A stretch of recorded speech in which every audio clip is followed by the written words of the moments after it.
So what's your prediction for this fight? Pain. That's the line from Rocky 3 with Clubber Lang. And that's what we're going to talk about today. How we're going to use pain as our friend. You know, if I really ask you guys, when is the last time you let something or something hurt you? I mean, like really hurt you. Instead of running from it, did you lean into it? And I think that's what most people don't do. And because of our lack of threshold or our limited threshold for pain, we abort our greatness. You know what I'm saying? So that's what separates the great from the good, or even from average, is their threshold for pain and how they use pain as a great motivator to push them through the next level. So that's what we're going to talk about today. That pain isn't actually your enemy; it's really your friend. And by the end of this video, you'll see why. All right. So when it comes to avoiding pain, it's not really your fault. It's like a built-in human mechanism. Like we always want to take the path of least resistance, you know. And whenever we sense danger, naturally we want to run away from it, you know. And that's what your body does. Like, because the first law of nature is self-preservation. So when that kicks in, that's what we're thinking about. Got to get to safety, right?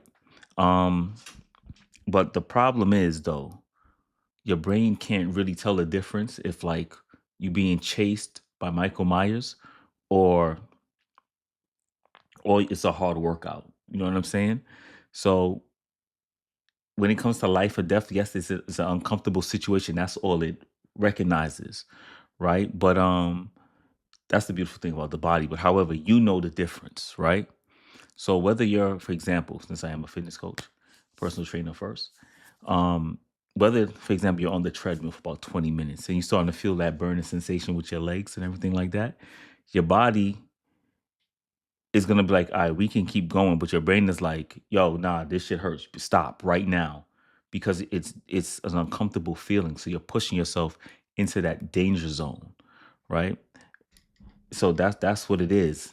And I always say fitness is a metaphor for life. Because when things get hard and you fail, when the circumstances of life, whether we fail at doing something, someone leaves us, things fall apart, right? Your brain wants to tell you to quit. That's why, like, man, I ain't doing this anymore. You know what I'm saying? But it's a false alarm. We have to learn how to push through it. And that's how you win in life. All right. So you got to keep going.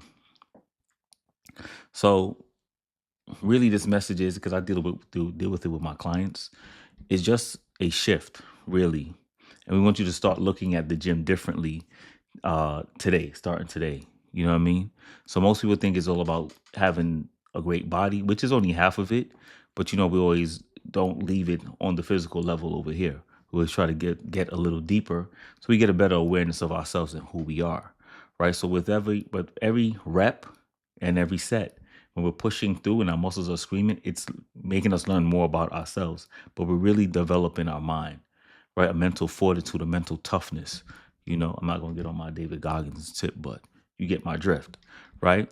But what you're doing is teaching your nervous system how to handle hard things, right? So discomfort won't kill you, but and you're not, you're building that resistance so you won't stop. This is why I'm an advocate of progressive overload or lifting heavy. I know a lot of people talk about, oh, you can't lift heavy all the time. Yeah, which is true to a degree, but they're not even pushing moderate weight. You would hear, oh, for them to build muscle, they're doing light lightweight and repping 1,000,000 reps. No, what you want to do is stimulate your nervous system. It's I forgot what it's called in the body. Is it receptors? I can't remember the name, but if that's what it's called, it's like this. It's like when you pick up the weight, for example, your nervous system is shocked, right? Because they're like, oh shit, this is heavy. I don't know if I can do this. This is why when you take in new weight that um you're not comfortable with, and you're going into the negative or the eccentric of the motion, and you're controlling, let's say you're doing a dumbbell bench press or bench press, and I'm bringing the weight down, you're bringing it down slowly, right? It's almost as if like how your mother raised you, kind of. Or you watch mothers with their children. They're like, oh my God, watching over their child every 2 seconds, right? But their father's like, he got it. Relax, he got it. Your body tenses up like your mother would because they don't know if you can handle it yet. Then after a few reps and you're pushing through, you got it. This is why sometimes on your second set with the same weight, you get more comfortable with it and your reps are a little bit more smoother because your body is like, oh, okay, we've been here before. And that's what it conditions your mind for or with. You see what I'm saying? So now you build that resilience now. Like, okay, I've been here. Um, I know what to do. This is why with certain people, they in certain situations, they're real calm. They're like, because I've been here before. I know what to expect. And this is how you develop it. All right. So it doesn't have to stay with you just in the gym. You can take the same principle from the gym into your workspace doing a presentation, speaking in front of people, right? Or there's some danger, you're real poised because you have developed the mental fortitude, like I can get through this.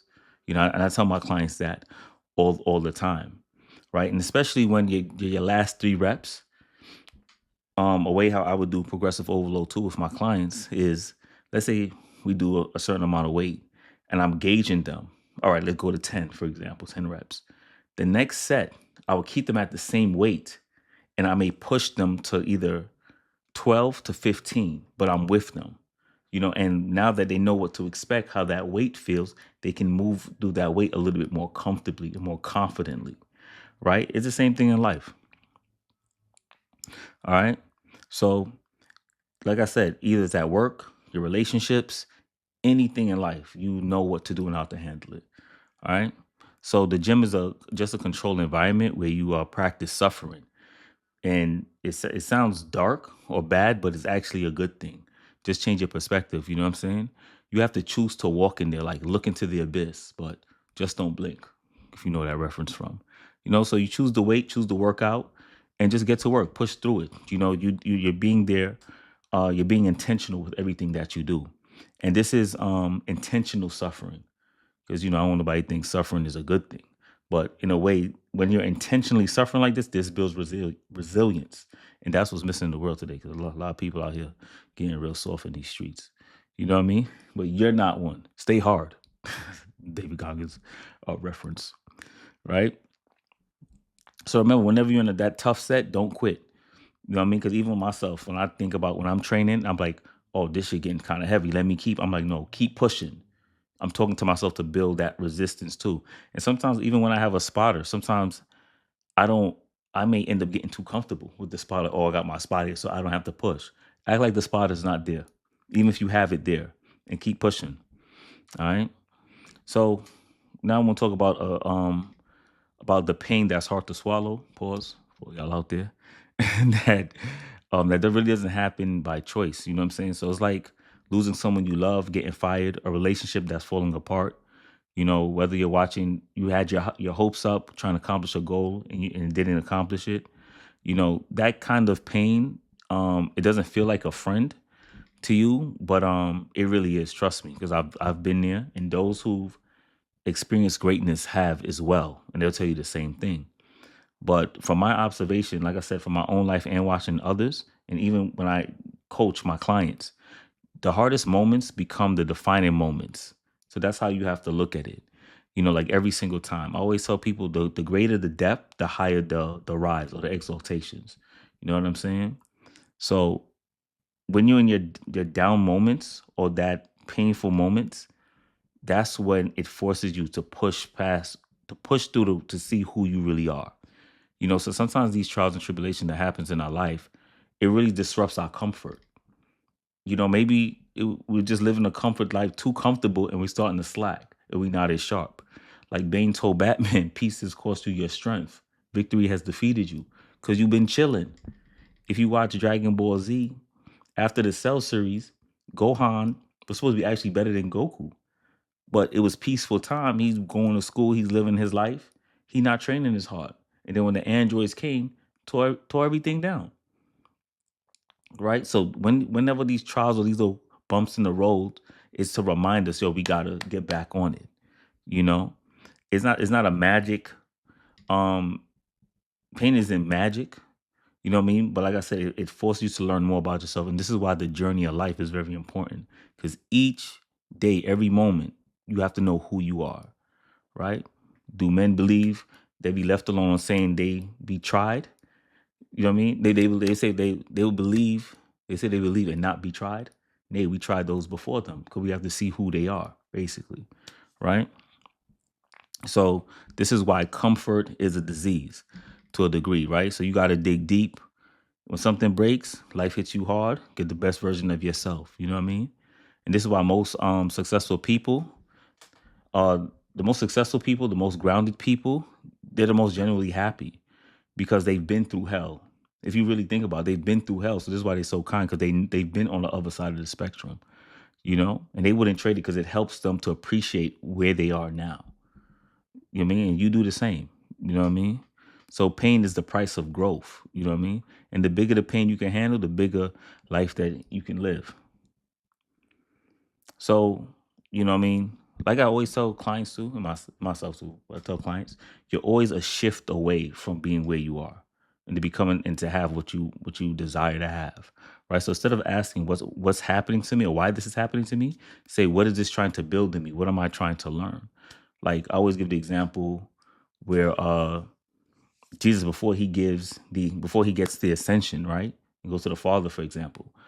He asks, why you pass this cup before me, but he know he needs it or this trial and tribulation to get to the next level, to get what's rewarded to him, what he's supposed to, not what he's supposed to get, but what he worked for, kind of, right? Which is, to become XYZ, to destroy the wicked, all that good stuff. But you get the drift, right? So, and once you shift that mindset, life becomes a little bit easier. Trust me, as far as to accept things. And that's how you have to move. So when your legs are burning on mile 3, instead of saying you can't do this, just be like, yo, it'll make me stronger. Push through. You know what I mean? You got a rush patch in life. Instead of saying, why me? What am I supposed to learn from this? All these little things you're telling yourself is to keep you going. And it's not on no fake motivational bullshit either. You know what I'm saying? Or you taking some false kind of position. This is really acknowledgement that, yo, yes, I'm hurting, but I'm also gonna manage this. That's what it's all about. How am I gonna manage this? And you sit with it, ask why you feeling this way, and then you just keep going, you know, because you're actually building. This is another phase of bodybuilding where you're building your body, but the body is just not the outside. It's really the mental and physical, the mental and spiritual aspect of yourself as well. And I think most people shy away from that because they don't want to sit with themselves. And this what this allows you to do, to actually look the man or woman in the mirror and ask them to change and to learn more about themselves. You can do the Michael Jackson route too and change your ways. But that's what it is. You know what I mean? That's why boxers shadow box, so they can look at themselves in the mirror. And shout out to C Boogie because he always talks about mirror talk, right? It's the same way. You know what I mean? So the pain always has a message, and when you start listening instead of running from it, you start becoming your own enemy. You know what I mean? And it becomes your greatest coach. If you look at those who are in the inner cities, the reason why we're able to survive so well because we've been through hardship. So once we made it out, we like it's a more of a gratitude kind of feeling. You don't have to be in the inner city to have hardships too, like wherever you are as well. But you always know that you can get out of it. You know what I mean? So as I'm thinking about Rocky when he tells his son in Balboa, you just it's not about how many punches you take, it's how much punches you could take and keep going. You know? So challenge yourself this week. Pick one thing that you've been avoiding that's uncomfortable, whether it's a hard conversation, a workout you've been skipping, or a goal that you've been putting off because it's too scary, and just do it. You know what I'm saying? It's not going to be easy. It's not supposed to be, but you learn more about yourself by facing it. You know what I mean? And that's why you want to do it. If it's scaring you, then do it. That's the signal of your body telling you to do it. And the more you get put in those situations, the more easy it becomes. You become numb to it, you know? And because of the other side of discomfort is the best version of yourself that you're waiting to meet to get you to what you want to accomplish. So pain isn't a punishment for you. It's really an invitation, right? So step into your greatness. You know what I mean? So this hit home for you. you know, Hit that like button, the like, comment, and share it. And since Alchemy Fitness is where we transfer you from lead to gold, man. And if something that you want to work on too, just put it in the comments. Love to hear from you guys. You know what I'm saying? If you're looking for online coaching and nutrition coaching as well, click the link in the bio, set up a call with me, and we'll see if we can help you and get you to point A to point B. Don't be scared now. Till next time, train hard, train smart, train safe. Peace.